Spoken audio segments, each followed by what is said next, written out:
Hi, I'm Juliet Wolf-Robin, National Executive Director of American Photographic Artists. APA is a not-for-profit trade association of professional photographers. Our mission is to help those in our industry succeed. Our board members are professional photographers who help lead the direction of the association. Sharing resources and information is what will help us thrive as a community.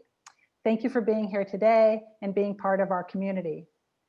Last year introduced us to a new form of outreach, and we welcome the ability to reach more people in our conversation. This year, like last, APA will be hosting weekly webinars and conversations around the business of photography, including APA Biz Talk, Open Talk, APA LA's Navigating the Unknown, and our new monthly series focused on diversity and inclusion, Scope. Today's conversation is moderated by Martine Severin, an APA Chicago member and chair of our diversity committee. Martine is a Chicago and LA-based fashion and lifestyle photographer whose vibrant work aims to push boundaries and celebrate inclusivity. She's lived all over the world, including France, Belgium, England, and Boston, but her roots are tied to her home country of Haiti. Martine is co-host or is the host of a podcast, This Is How We Create. So thank you, Martine, for moderating today. And thank you those who are joining us today, and I will pass it along. Well, hello everyone, welcome, especially on January 4th, which is a day where I know most of you are still recovering from the new year. So I'm so pleased to see all of you here. Welcome to the very first episode of APA. We could call it episode, we could call it webinar, we could call it the show, whatever. So thank you so much for coming here for the very first webinar of APA Scope, where we will talk about diversity and inclusion. And I think I'm going to call it D&I from here on. For our first talk, I'm so pleased to moderate this discussion with two of APA's diversity committee members, Cassandra Plavoukos and Christopher Malcolm. Welcome to this talk. And I'm so pleased to be able to chat with both of you about your work. And I really want to, dig into a little bit about how they prioritize and practice D&I in their work. So we'll start by introducing Cassandra. So Cassandra Plavoukos is an APA Los Angeles board member and diversity committee member. Woohoo! She is a commercial, portrait, advertising, and editorial photographer who specializes in dance, fitness, fine art, and active lifestyle projects. And now over to Christopher. So Christopher Malcolm is a Los Angeles-based lifestyle, fitness, and activewear photographer and director. Some of his clients include Nike, Lululemon, ASICS, and Verizon. He's also shot for publications such as Men's Journal, Runner's World, and Bicycling. He's won awards from groups like APA, IPA, PDN, and American Photography. This year, he's also joined the APA LA board member. He is an APA LA board member and serves on the APA Diversity Committee. So welcome here to this discussion. I'm so pleased to be chatting with you. This feels a little bit surreal because usually when I see both of you, we are joined by all of our other diversity committee members. So I'm glad that as APA Scope goes on, all of our members are going to come up and chat about diversity inclusion, and so that the world will be able to see all the work that we do behind closed doors or private Zoom meetings, I guess. So I wanted to start out by talking about 2020, just a little bit.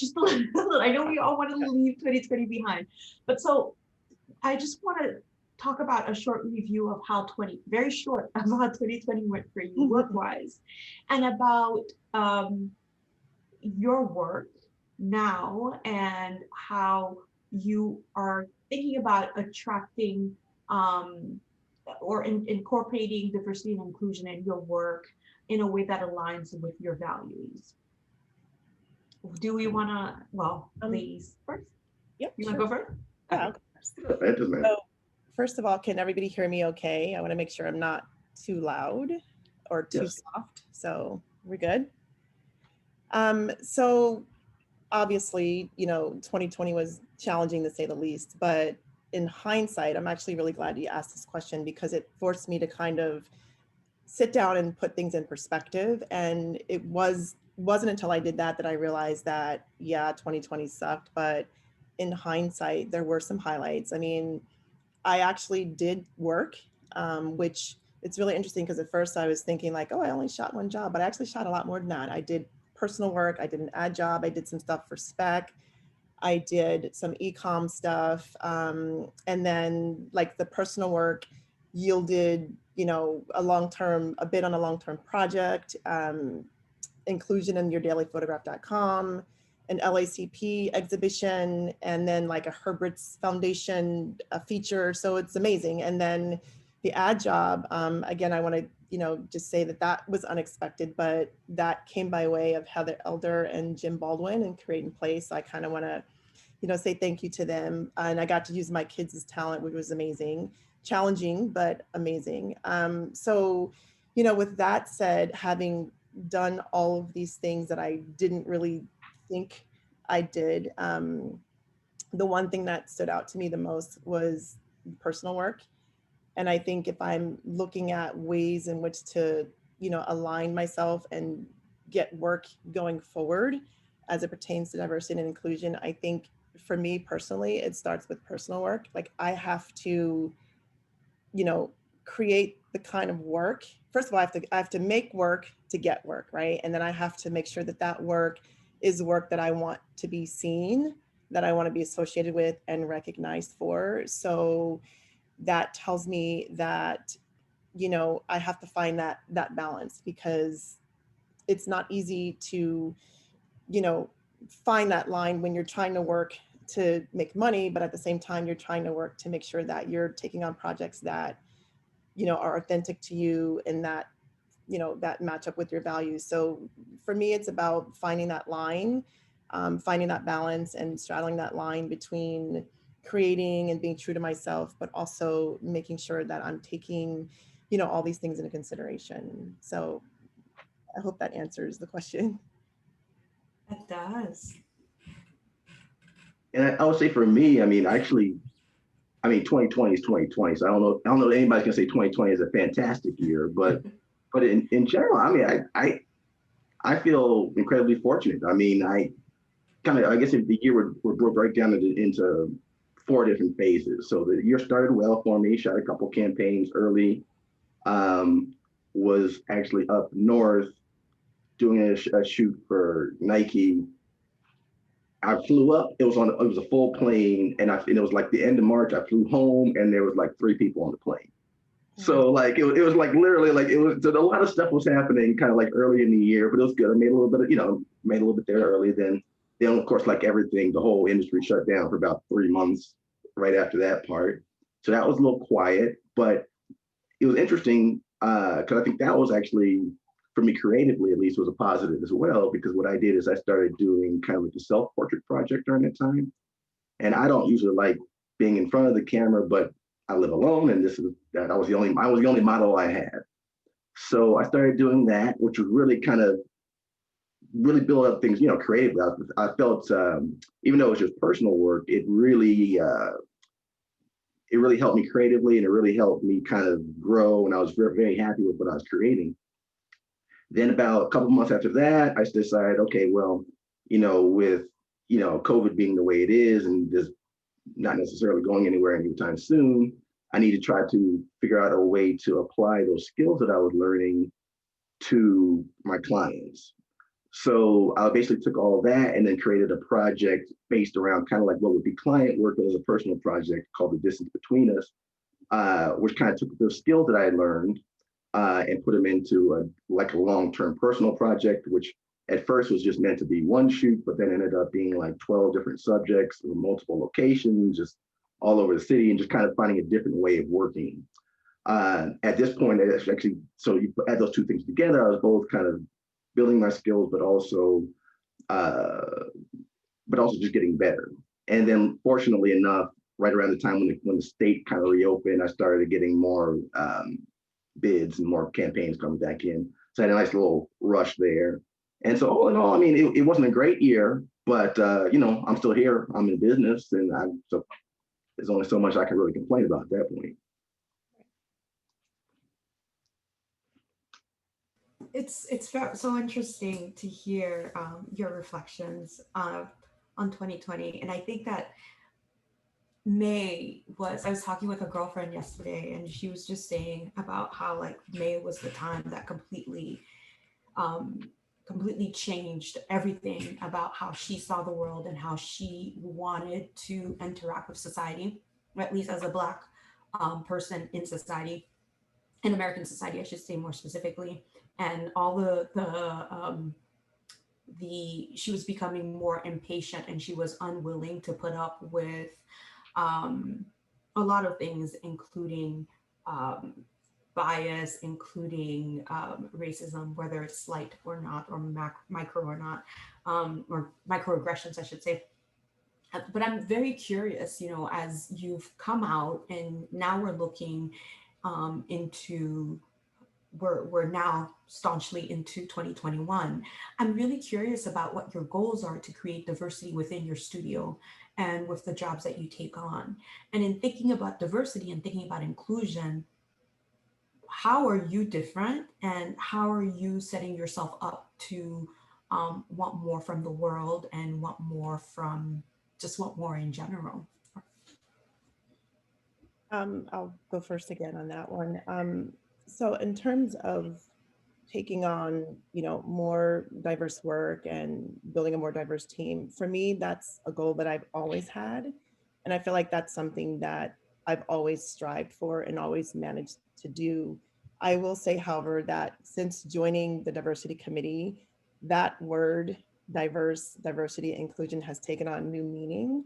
As a result of being on the committee, I've now discovered that there are other marginalized groups that I hadn't necessarily taken into consideration before, and I think a lot of that came out of the survey that we put out. And there were some things I think that all of us were like, wow, we hadn't considered that before. So, with that said, I definitely feel like there is, here I am thinking that I'm doing such a great job of being diverse and hiring people from different races and ethnicities and genders and, identity groups. And I learned that, oh, there's these other groups here that I hadn't really, considered or known about. So for me, I think, even as a Black woman, there's still room for me to be more diverse. And so with that said, I have to, there's definitely going to be room for on my team to add people from other groups that I hadn't considered before. And then, in terms of, the tolerance, I guess, for lack of a better word, I'm just going to speak to something that happened with a job I shot last year, and it was an e-com job, and it came about by word of mouth, and everything, as typically happens, sometimes, especially last year, right? Because things were just kind of up and down and here, there, and everywhere. It all happened super fast. So I found myself on set with a predominantly, actually all male team, from creative to production. And although I didn't feel in any way diminished by that aspect, I was acutely aware that I was the only female on set, and that energy, and there were things that happened on set. Again, there was never another a time when I was in danger, but there was definitely some moments where I felt uncomfortable. And I remember saying to myself, okay, if I have the opportunity to, work for this client again, I have some really long and hard thinking to do, right?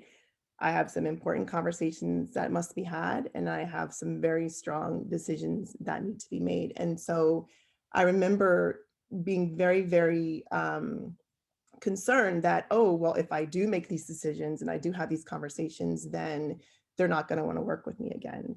So I think for me, drawing the line in the sand and knowing who I am and what I'm about and what I stand for and what I represent and what I want to see in the world, it was an easy decision for me to walk away and not work with that client again. So I feel like that's where the answers lie. The answers lie in aligning myself with the kind of work that, you know, represents the values that I have. And if those values aren't in line and those clients aren't in line with, then I got to find different clients. I have to move forward. I have to, you know, as my mom would say, get to stepping is what she would say, you know, because I'm not doing myself a service, and I'm not doing other photographers like me a service either, to keep, you know, putting myself in those positions and accepting those types of conditions and not learning from it and growing from it. So, you know, in a nutshell, that was kind of what you know, something that came about as a result of being hyper focused now, and you know, being educated and, you know, vigilant, and not standing for the nonsense anymore. So I get it, you know, like what you just said about your friend, and that's kind of where, you know, where I am right now. And then I could go on and on, and then we talked before about I can be very verbose, but I'll stop right there because there's definitely more to that in terms of accountability and so on and so forth. But I'll, you know, stop right there. Well, I'll start by piggybacking on what you said about expanding, you know, your definition of diversity, because I think a lot of times diversity can get down to like an A-B conversation. There's a lot of different ways that can be expressed, and I think it's important for all of us to take into account the breadth of that, you know, and there are, you know, types of groups that, you know, you or I might not even be thinking about right now, but it's also part, you know, falls under that umbrella and is worthwhile to think about. In terms of, you know, kind of how I work it into my daily life or my career, or it, you know, it all kind of like to me, like there are three basic areas that you can affect diversity as a photographer. So from a business standpoint, you know, you're a small business owner, so you can obviously hire people. You're not necessarily going to hire another photographer to shoot the job, but you hire assistants, makeup artists, digitex, people like that. So there's a tangible way you can do that. And so I've always kind of made a point of not necessarily, you know, making sure I have this number of this people, but just making sure give everybody equal chance, give everybody at least, you know, a chance to kind of step up and be fantastic. Then of course, obviously so that's the practical way. The second way, you know, you can affect diversity as a photographer is by, you know, what you shoot, who you shoot, how you shoot them. You know, because obviously the art we create is affected by, you know, kind of what society thinks of as aspirational or beautiful, or what, you know, that all feeds into, but we also help drive that conversation with the art that we create. So it's in terms of trying to figure out like how am I representing the people that are in front of the camera, and how is that, you know, hopefully affecting the world, you know, them in a positive way. How is that affecting the world in a positive way, hopefully. And then of course, a third way is simply, you know, kind of mentorship. So, you know, I mean, there's the famous, you know, phrase, you know, each one teach one, which essentially, you know, comes out of slavery. And what happened, you know, during slavery, it was illegal to teach people to read. So the phrase each one teach one came about because, you know, once one person would learn to read, they would teach the next person. They would teach the next person. They would teach the next person. And I think in the industry that we're in, where it's all about where it's a very entrepreneurial industry, and where it's very much about people kind of putting in the work and creating the lives they want, I think it's important for each of us to help the photographers or, you know, creative people behind us and share what we do know, or sometimes what I don't know, but, you know, share a little bit of what I happen to know at this point in time with the next person, and then that person to do the same thing with the person after that. And kind of keep that going. And I think by doing that, you really, you help foster diversity, you help foster knowledge, and you help lift other people up. Very true. So true. Oh, it's so true. Building that pipeline, which through our work with the diversity committee, it's one of the things that we'll be focusing on at our next meeting. But I wanted to just ask one clarifying question. So we've talked about D&I quite a bit in the 20 minutes that we've been chatting. I wanted to go off script a little bit to ask, what is that word, diversity and inclusion, what does that mean to you? What does the term mean to you? And I'm curious as to how it's changed. And Cassandra, you touched upon that in terms of how you realize it changed with our work with creating the APA, the survey. I'd love to just hear a little bit more about what that term means to you both. So again, just going back to what Christopher said, I feel like, there's like right now, especially, there's all of the buzzwords, right? Structural and institutional racism, diversity, inclusion, or whatever. And it's a constant evolution, I mean, and again, I can only speak from experience, and I give a lot of examples. And so here's an example. So I grew up, as you know, in New Jersey. We talked about that before we started. And I grew up in what I thought was a very diverse neighborhood, in a very diverse town. But it wasn't until I moved to New York City in 1989 that I realized, holy crap, like there's a lot more brown people, there's a lot more yellow people and in between, And so I remember I was living in, I think, East Flatbush. And the first time somebody called me colored, it wasn't a white person, it was a Black person who called me colored. And I just thought that that was really interesting. And I didn't take offense to it. I thought, we look pretty much similar, like pretty much exactly like whatever, like what makes her think that I'm colored, So for me, that just sent me on this, spiral of education, right? Like, where was she from? What did she look like? What was her background? But that's just the type of person that I am. So I feel like as we learn and grow and develop as people, whether we're photographers, educators, whatever we do in life, it's about education. And so that word means different things to different people. My mom, for example, thought that every, Hispanic person was Mexican, and it wasn't until I moved to New York City and saw that, like I mentioned before, there's all different types of people from Latin America. So it was my responsibility in Central America, to come back and educate her. So I feel like as we're learning and growing and educating ourselves, we have a responsibility to learn and grow and to educate others. Once upon a time, diversity meant, Black and white, men and women. And now we're learning that it's so much more than that. And so I feel like for me, it is, it's constantly evolving. It means all of those things, but it also means, and this might sound a little simplistic, but it means opportunity. I feel like if we approach work, life, relationships, whether those are personal relationships or business relationships, from a point of education and understanding, then we can learn to appreciate diversity in all its shapes and sizes and forms and colors. And and my kids go to a school where they focus on diversity, and that diversity at that level means diversity in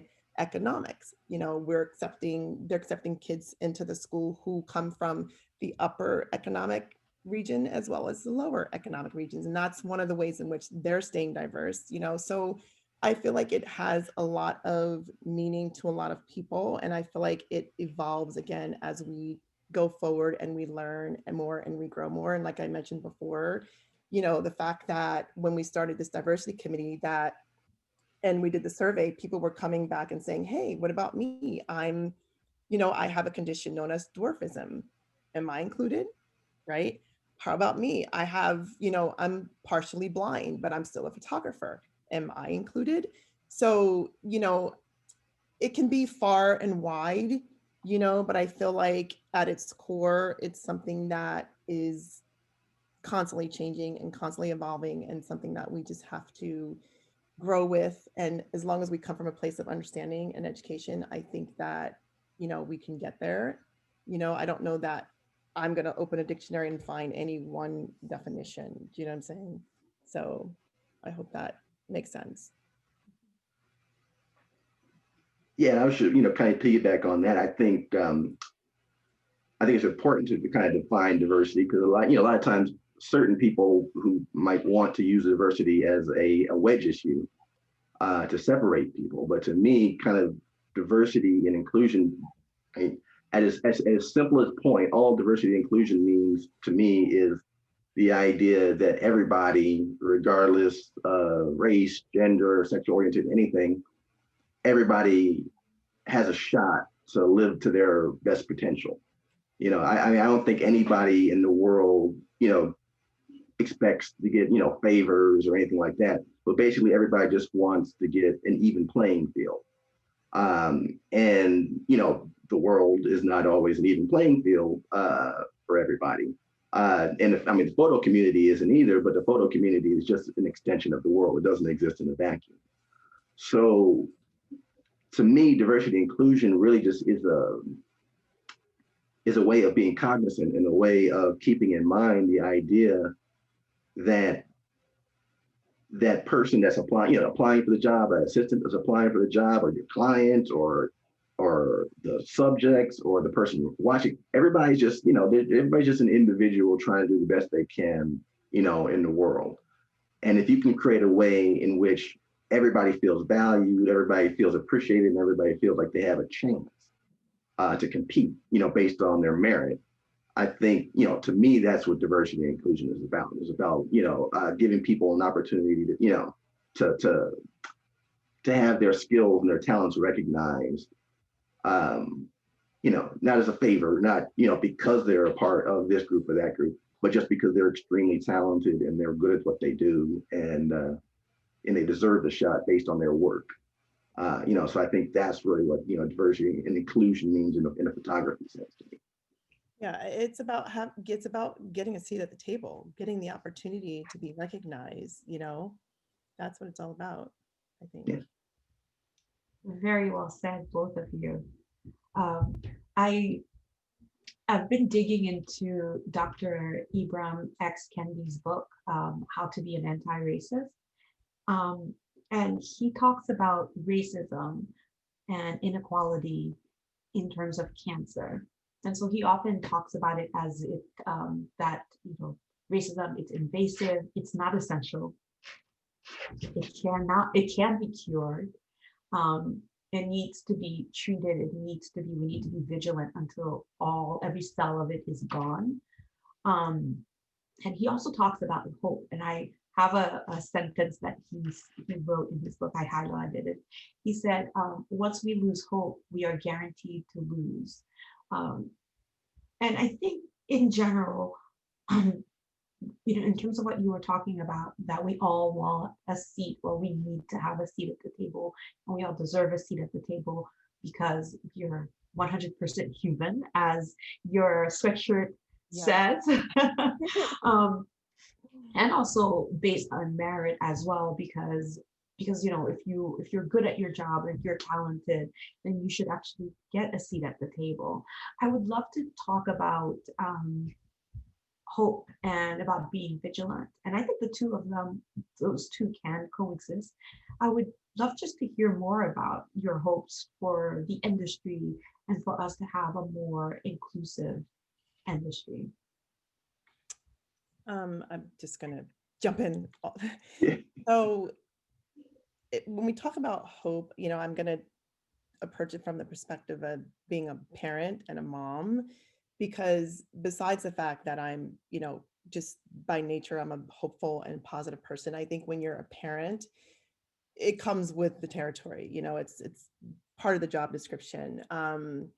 So for me, that's, you know, that's a given. But the word that I'm going to latch onto right now is vigilant, because, you know, again, as parents, we want to stay vigilant. As mothers, we want to stay vigilant. But when you have Black kids, you don't have a choice but to be vigilant, because you have to stay educated. You have to stay ahead of, right, so that you can anticipate and educate and protect. So for me, you know, being vigilant, being hopeful, being positive, it all kind of goes hand in hand. And, you know, I think that one of the ways that I kind of try to make sure that I'm, you know, entrenched is I focus on my kids. I'm like, okay, well, you know, because they're at the age now where they know what's going on. They hear things, they see things, you know, they have conversations with their peers. And I want to make sure that they're not in a bubble, because again, I can only speak from experience, but I remember, when I was a kid, going to school, it's like what I learned was history books written by white men. So that was like my history, right? And so, but my mom, on the other hand, she grew up in the South. So her history was very different. She learned the Black national anthem, and she learned, all the Black, literature and things of that nature. So if I didn't have her as my mother to educate me and teach me, I would have been messed up, because I would only know about slavery, you know what I mean? And like all these other things. And it's like when you're a student and you're like in middle school and high school and those kinds of conversations come up, and you're like one of, the brown ones or whatever, it's very uncomfortable. And so you have to rely on how you were raised and how you were brought up and the education that's happening in your household. And so I have to be that for my kids. That means I have to read. I have to be hopeful. I have to stay vigilant. I have to protect them. I have to make sure that they understand and that they know what's going on and that they stay safe, because, there's no guarantee that any of us, for that matter, can leave our homes and come back. Do you know what I mean? But when you're brown and every color in between, it's like, it's a real thing. And so that to me is the priority. It's like, I feel like you're going to hope it's going to come and it's going to go up and down. There's, like last year it was a roller coaster between all of a sudden being forced to stay at home and isolated from friends and family, and, because of the pandemic, and then people dying, and then the murders, the killings, shootings, riots, protests, and all of those things. It was like this, so there were moments where I had hope and moments where I lost hope. There were moments where I was angry, depressed, filled with grief, but the one thing I didn't lose was my vigilance. I was like, okay, what's happening? What's going on?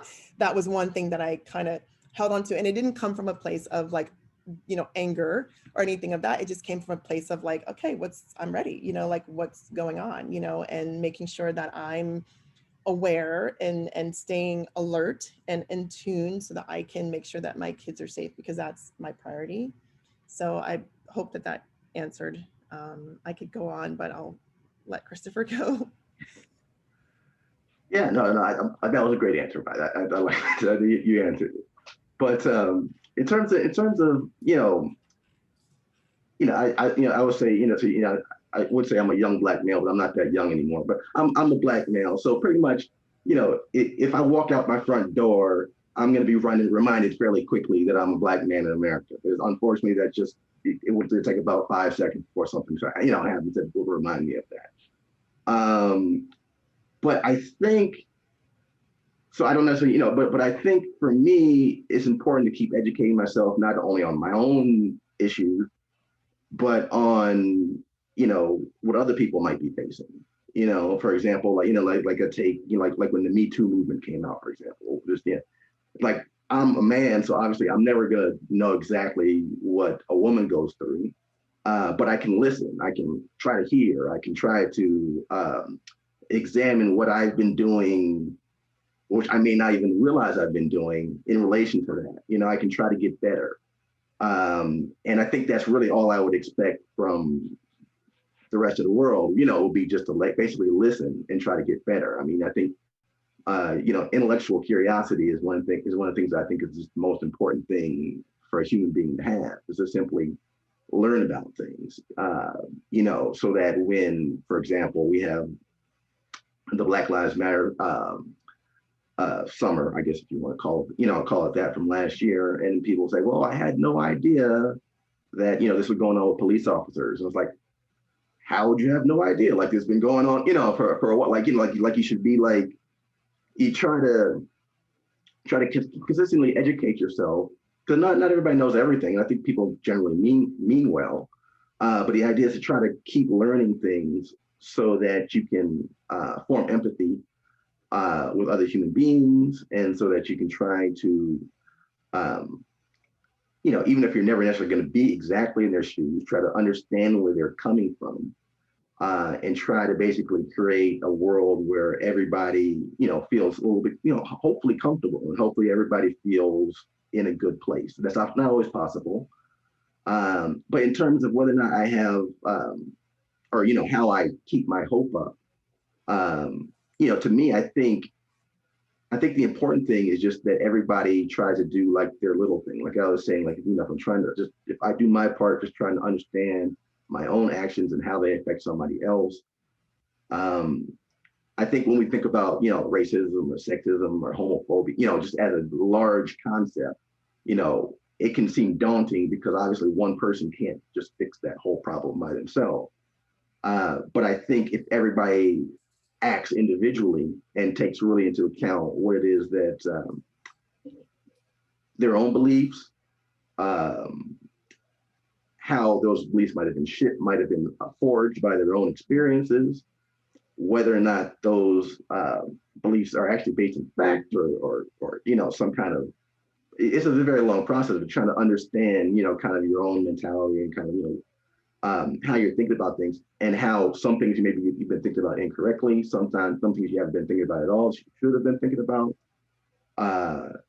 And trying to find a way basically just to get better as an individual, and then I think collectively, if everybody does their little part, then that's how we solve the big problem, is basically by people taking their time to be introspective, myself included, I'm not preaching to the choir, myself included, be introspective, think about, the way you're thinking about things and how can you continue to grow, how can you continue to learn, where can you go for resources to learn more about somebody else's experience? And then once you've learned about that experience, try to relate it back to your own experience, and you might be able to find more of a commonality there. So I mean, I'm a generally positive person, in total. So I mean, I see, the world going in the right direction. It's just, it's slow progress, and it's going to be one person at a time. And as I said, the arc of history it's not a straight line. It's a, Yeah, it wiggles. it wiggles. So I think you just have to, as Cassandra said, just be diligent and just keep working, on yourself and working on, your immediate little small circle. And then if everybody does that, then that circle grows into the big circle. So before we open the discussion to the broader, to all the other folks who have joined us, I'm curious as to some of the resources that you both use to stay vigilant and to stay connected and to stay hopeful. I know that Sandra, you talked about some books. I love a book. I'm always reading a book. I'd love for you to share any resources that you may have to share with the rest of the folks. So, again, like my family is from the South, and, although whatever we're experiencing here in California, they're experiencing worse, and so I have a lot of military people in my family and a lot of people who are vigilant. And so vigilant. So they're constantly sending me articles and newspapers and clippings and things to read. And, and I read those and I share those with my kids. But in terms of books, I have to say that it's really through my kids, because like my son, he's in high school now, he's 15, and he, even as a middle schooler, he happens to go to a really awesome school.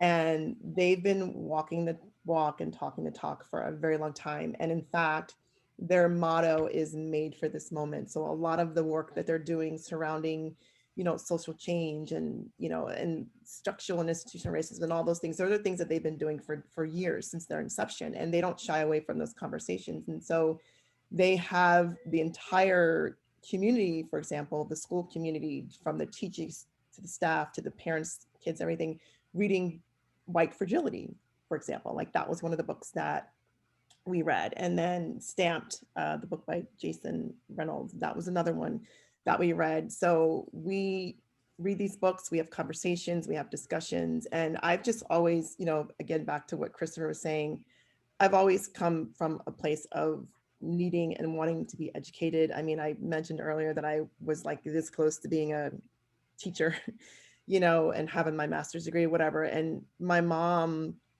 was very into education and reading, everything that we can get, that she could get her hands on. And I was right there. And so I had, you know, I don't know if this still exists, but the Encyclopedia Britannica, the big set, like I had that, like that was, you know, dictionaries, like I was just always wanting to learn and know more. And so, you know, I practice these things with my kids, you know, and so even before, you know, all buzzwords and all the things that are, you know, coming to the forefront now, I always had, you know, tried to educate them about things. And, but, you know, as of, you know, the last couple of months, we went from, we keep a whiteboard in their bedroom and we scribble things, important, you know, ideas and concepts and words and things. And we have a, I don't know if you can see it over here, we have a light board over there. So we went from, you know, and so they have to do the research about these words, and then we have conversations and discussions at dinner. And so, you know, the words were, prior to the last, you know, half of the last year, the words were like empathy and tenacity, and it, you know, and it changed. Now you see equity, racism, and all these things. And so that has come about as a result of my kids having questions because of the things that they're reading. And, you know, I'm a very involved parent, a very hands-on parent. And so if they're reading it, I'm going to read it, you know what I mean? And so those are some of the books that, you know, there's a list of others, but those are the two that stand out for me, of books that we've been reading as a family. And then of course, you know, organizations like Diversify Photo and Authority Collective, are organizations that I rely on to, you know, stay educated and learn. And, you know, and I feel like there's others, but, you know, right now I can't really think of them, but that's, you know, that's pretty much kind of where I'm coming from. I'm Ms. going Rid, do to you have answer a that. few books to share? Say, what's that again? Oh, I was going to ask if he had a few books to share or resources. For me? Mhm. Oh no, I was gonna say I'm gonna answer that question, but first, when Cassandra, you talked about your children, that reminded me of, back to the previous answer about things that keep me positive, was young people, you know, because, you know, young people out there protesting, like, you know, last year and doing stuff. You know, some of the stuff that, you know, like, you know, that you know, that they're not going to take it anymore. They're going to, you know, they're going to speak their mind. You know, some of the things that, you know, they were protesting about, like when I was a kid, like that would have been a good day if all I got was, you know, a microaggression. That would have felt terrific, you know. Mm-hmm. But you know, the fact that they're out there really, you know, making their voices heard, that makes me positive. But back to the book question. So actually, I'll pick one book that I'm a big history person. So like the books I tend to read a lot of, you know, nonfiction. I like to learn about history and then have history inform me about the current moment, and kind of human behavior. Because a lot of times, you know, history doesn't necessarily repeat itself, but it rhymes. So you can kind of learn a lot of different things that way. But there's one book that I always say, you two may have already read it, but I think it should be a basic high school text, which is Warmth of Other Suns. Have I ever? Oh my gosh, that book is so good. Exactly. Yeah. Oh, One more time, I missed it. The Warmth of Other Suns by Isabel yes. Wilkerson, I think. Yeah, it is such an amazing book. But you know, on the basic text level, the book is about the Great Migration, when large numbers of Black folk, you know, left the South and moved up north and out west. But that's really only on a kind of basic text level. I mean, really, the reason why I think that should be required reading for everybody is because it essentially shows that, you know, that migration is very similar to the immigrant experience of many other people coming into the country. You know, so many of the things, you know, many people will talk about, you know, their ancestors that came from Europe, they came from the boat, and they worked their way up, you know, and so it gets you a kind of a more of a comparison, and you start to understand how the recent migration, you know, and some of the issues that were dealt with very recently still affect us today in terms of, you know, why there are, you know, wealth disparities, why people live the way they live, it's such a great book in terms of connecting everyone's humanity, which I think is really the key to building a diverse world and